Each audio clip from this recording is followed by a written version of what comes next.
Dalam Bapa dan Putra dan Roh Kudus. Amin. Allah Bapa di surga, kami Engkau latih untuk memiliki iman yang teguh, yang kuat, yang mendalam. Lewat pengalaman hidup kami sehari-hari, terutama lewat penderitaan, lewat salib, lewat apapun juga yang kami alami. Bantu kami ya Bapa untuk menyadari bahwa pada akhirnya kami harus mempertajam, memperdalam iman, harapan, dan kasih kami. Terpujilah namamu kini dan sepanjang segala masa. Amin. Para saudara, Yesus hari ini mempertentangkan, menjelaskan bahwa para murid tidak bisa mengusir setan.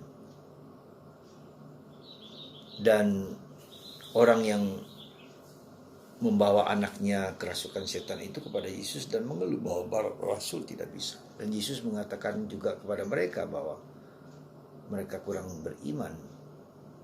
Tetapi Yesus juga mengatakan bahwa jenis ini harus dilakukan dengan doa.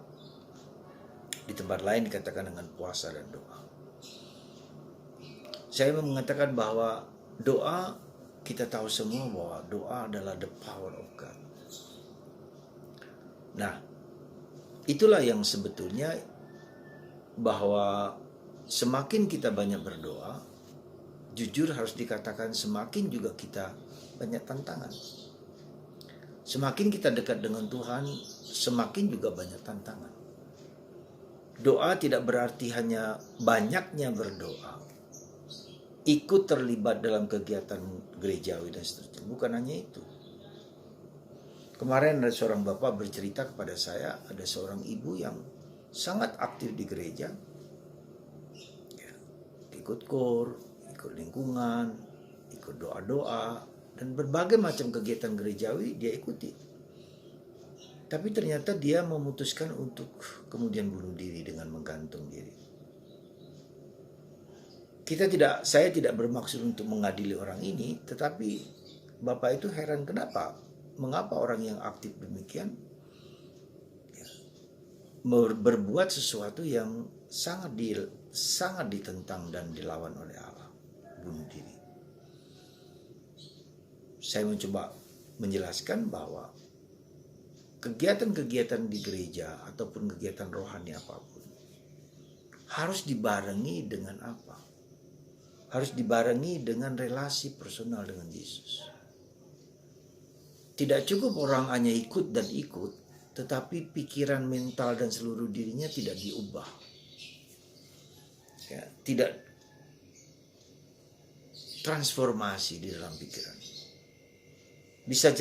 Bisa jadi orang yang ikut dalam kegiatan-kegiatan rohani itu adalah orang yang Orang yang bisa saja egois. Dia minta A, minta B, minta C, minta macam-macam saja yang dia minta. Masih berfokus kepada kediriannya sendiri. Tapi tidak berfokus kepada Tuhan.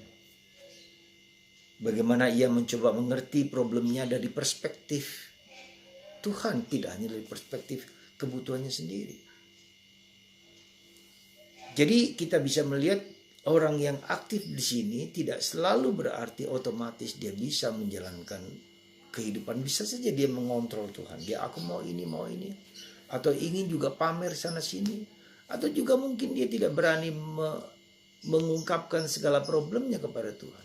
Dia pendam dalam hatinya.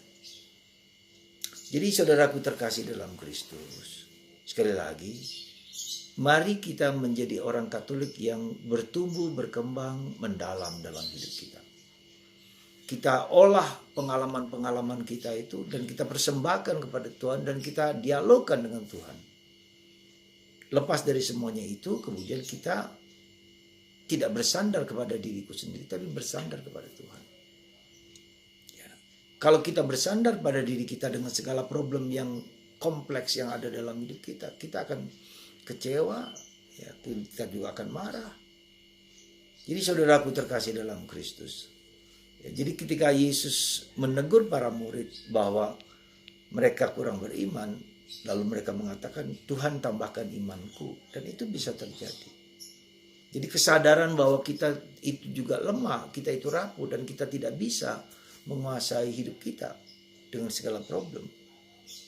Disitulah kita merasakan bahwa kita adalah orang yang tidak mampu, tidak berdaya. Dan disitulah kita miskin di hadapan Tuhan, mempersembahkan segala sesuatu kepada Tuhan. Semoga kita tidak hanya berfokus kepada diriku sendiri, tapi berfokus kepada Tuhan. Segala sesuatu, segala apapun juga, dan segala pengalaman-pengalaman yang pahit, yang getir, yang menderita, yang susah, selalu bertujuan untuk menguduskan dan memperhatikan dan mempertajam ketiga aspek itu. Imanku semakin tumbuh, kasihku semakin mendalam, dan harapanku semakin kuat. Maka itu saudaraku, Tuhan seringkali memberi kepada kita banyak penderitaan, banyak kesulitan, banyak salib, supaya ketika itu tumbuh dan berkembang, dan kita tidak berfokus kepada diriku, kepada Tuhan. Semoga Anda dan saya dan kita semua tidak putus asa ketika kita tidak mampu mengatasi segala problem kita. Disitulah kita bersandar pada Tuhan. Tuhan memberkati Anda. Tuhan memberkati kita. Mari kita lebih bertumbuh dan berkembang, lebih berdiskusi, mengolah hidup, pikiran, perasaan, dan ego kita. Kita tidak bisa mengontrol Tuhan, kita tidak bisa mengontrol sesama, kita tidak bisa mengontrol keadaan, kita bahkan tidak bisa mengontrol diri kita sendiri. Mari kita persembahkan segalanya kepada Tuhan, sehingga Tuhan yang bekerja. Tuhan lebih dulu mencintai kita daripada kita sendiri. Ada kalimat yang sungguh membuat kita terpesona. Kalau kau percaya padaku, kamu tidak akan mati. Dan kalau engkau mati dan tetap percaya padaku, engkau akan hidup. Janji ini luar biasa. Iman kita kalau kita miliki itu mempunyai daya pesona yang luar biasa. Tuhan memberkati Anda dan memberkati kita semua, supaya kita bersandar kepada Tuhan. Tuhan memberkati Anda dan saya, Bapa, Putra,